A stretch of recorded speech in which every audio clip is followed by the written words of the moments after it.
Still developing this morning, we continue our coverage of this weekend's shooting spree. It was more like something you would hear about in LA or Miami, but it happened here. A man armed with an assault rifle goes on a rampage in broad daylight through the streets of Albuquerque. And it turns out the guy had a tattoo that said "cop killer," and he set up an ambush for law enforcement, unleashing round after round on innocent bystanders and Albuquerque police and Bernalillo County Sheriff's deputies. In all, 4 law enforcement officers were hurt. Samantha McDonald here in the Newsplex with more on this weekend's drama. Good morning, Sam. Good morning, Matt. Those officers and deputy injured are still recovering this morning after they came into the crossfire of the gunman. That sound could be heard during the 4-mile chase. Police say 35-year-old Christopher Chase started the shootout in southeast Albuquerque. Police say Chase told witnesses to call police and stated he would be waiting for them. APD says Chase was waiting at the corner of Broadway and Avenida Cesar Chavez, then ambushed the first officers. When another officer arrived, Chase made a move, jumping into a police car, taking off. Chase left scene after scene behind, some of it all caught on cell phone video. Police say Chase soon went west on Grigos, north on Rio Grande Boulevard, east on Ranchitos, then turning south on 4th Street, firing at deputies, hitting one there. But police say Chase kept going until he hit traffic at 4th and Montano. He encounters traffic at the intersection of 4th and Montano. He veers into the Phillips 66 gas station, where he crashes into a pillar at one of the gas pumps. And that's where it ended, and Chase was killed at the scene. Police are still waiting on an autopsy to determine if Chase took his own life or if he was killed by authorities. The aftermath of it all left 1 BCSO deputy and 3 APD officers injured. Matt, back to you. Thank you for the update, Samantha. Now take a look at this cell phone video we got showing the deputy who was shot being put on a stretcher. It's a little blurry there, but you can see it then loaded into an ambulance. Sheriff Dan Houston here confirms the deputy is Robin Hopkins, who has been with the department for 15 years. Sheriff Houston says she was shot in the leg near 4th and Schulte while she was in her car as she was heading toward Chase to try to stop him.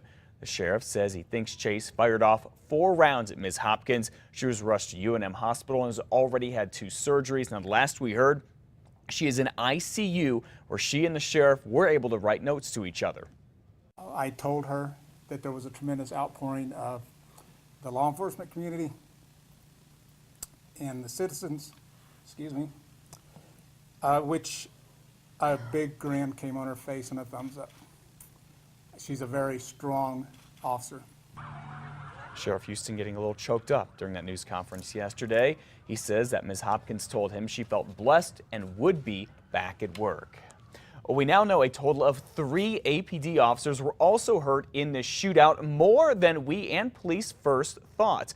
On Saturday, you might recall we told you 2 officers were shot. Then yesterday, police say 3 officers in total were rushed to the hospital during the shootout, all of them men. APD says all of the officers were hit in lower parts of their bodies. Sources tell us they were shot in the legs. 2 of the officers are now out of the hospital. A 3rd is still there recovering, to where Mayor R.J. Berry was able to talk with him. We just thanked him for his service, and like the sheriff's deputy, his spirits were high. He felt blessed to be a police officer, was anxious to get back to work, and wanted his community to know that he's going to be fine.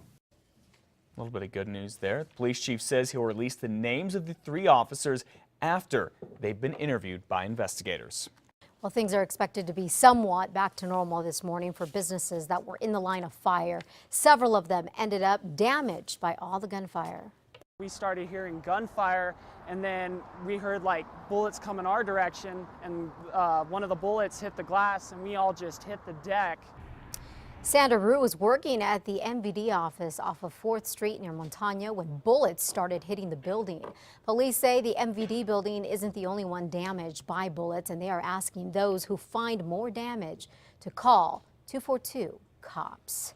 We are expected to hear more details to surface in the coming days regarding this Albuquerque shooting spree as it continues to unfold. You can count on KRQE News 13 on air and online at krqe.com for the very latest.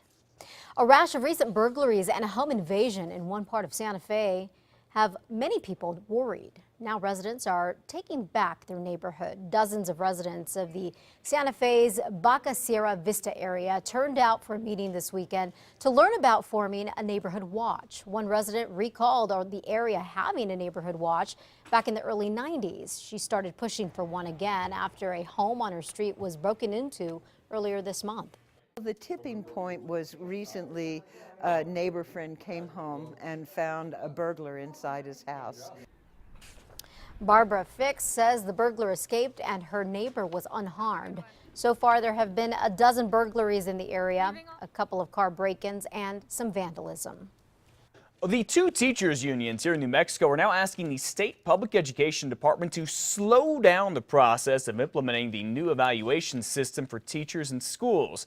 Teachers have reached a boiling point with the system. It sparked protests such as this one last week, even talk of a teacher's strike. The Albuquerque Journal says one union is considering legal action. The other is threatening to withdraw support for a waiver that allows New Mexico more flexibility in how it spends federal money. The union says the new evaluations put too much weight on student achievements. All right, 5:07 now as you head out the door this morning. Keep this in mind. It has been 2 weeks you've been dealing with that mess of construction at Paseo del Norte and I-25. Yeah, the big construction project has a long way to go, so pack your patience. And we wanted to see how businesses in the area are doing. Turns out, so far, the construction does not seem to be stopping customers from going to their usual stores. Many customers we spoke with say they're still coming to the stores. Other commuters tell us they've just changed the time they go shopping to avoid rush hour. This time of day, easy.